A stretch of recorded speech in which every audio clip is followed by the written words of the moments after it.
हम इतिहास की उन गाथाओं को उजागर करते हैं जिन्हें समय के धूल ने भुला दिया है। आज की इस यात्रा में हम लेकर आए हैं एक ऐसी वीरांगना की कहानी जिसने अंग्रेजी साम्राज्य की नींव हिला दी थी। नाम है कित्तूर की शेरनी रानी चेन्नम्मा। 23 अक्टूबर 1778 कर्नाटक के बेलगावी जिले का एक छोटा सा गाँव काकती या काकती, जहाँ एक लिंगायत परिवार में जन्मी एक बालिका जिसके नन्हे हाथ खिलौनों से नहीं बल्कि तलवार और धनुष से खेलते थे। बचपन से ही चेन्नम्मा अद्भुत साहसी थी। जहाँ अन्य बालिकाएं घर की गुड़िया बनती थीं, वहीं चेन्नम्मा घुड़सवारी, तलवारबाजी और तीरंदाजी सीख रही थीं। पूरे गांव में उनके साहस की चर्चा होने लगी। 15 वर्ष की आयु में उनका विवाह कित्तूर के राजा मल्लसर्ज देसाई से हुआ। विवाह के बाद उन्होंने राजमहल में कदम रखा, जहां उनकी सुंदरता, शालीनता और पराक्रम ने सबका मन जीत लिया। कित्तूर भले ही आकार में छोटा राज्य था, पर ये बेहद समृद्ध और आत्मनिर्भर था। लेकिन नियति को कुछ और ही मंजूर था। सन 1816 में राजा मल्लसर्ज की मृत्यु हो गई और कुछ वर्षों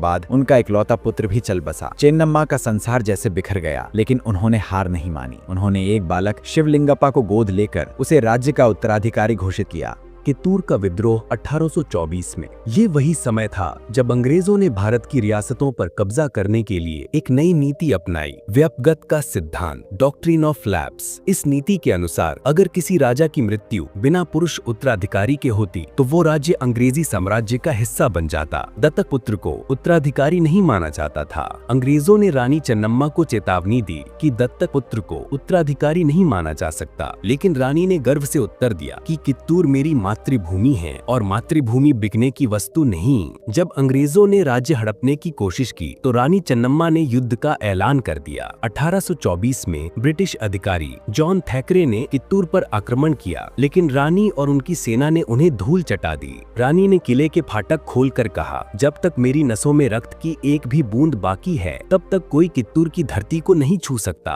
अंग्रेज सैनिकों पर रानी की सेना भारी पड़ रही थी। कई ब्रिटिश अफसरों ने आत्मसमर्पण किया, पर रानी ने अपने बड़े दिल का परिचय देते हुए उन्हें जीवन दान दे दिया। लेकिन अंग्रेज हार मानने वालों में से नहीं थे। उन्होंने कर्नल डीकन के नेतृत्व में एक विशाल सेना भेजी। इस बार उन्होंने राज्य के भीतर से ही कुछ लोगों को बहला फुसलाकर रानी के खिलाफ खड़ा कर दिया। बारूद में कीचड़ और गोबर भर दिया गया, तोपें चल नहीं पाई, और यही था विश्वासघात का क्षण। 12 दिन तक युद्ध चलता रहा। रानी ने मोर्चा नहीं छोड़ा, पर अंततः किला अंग्रेजों के हाथ लग गया। रानी चेन्नम्मा को गिरफ्तार कर बैलहोंगल किले में कैद कर दिया गया। वहीं उन्होंने अपने जीवन के शेष वर्ष धार्मिक ग्रंथों का अध्ययन और पूजा पाठ में बिताए। सन 1829 में उन्होंने वहीं वीरगति प्राप्त की।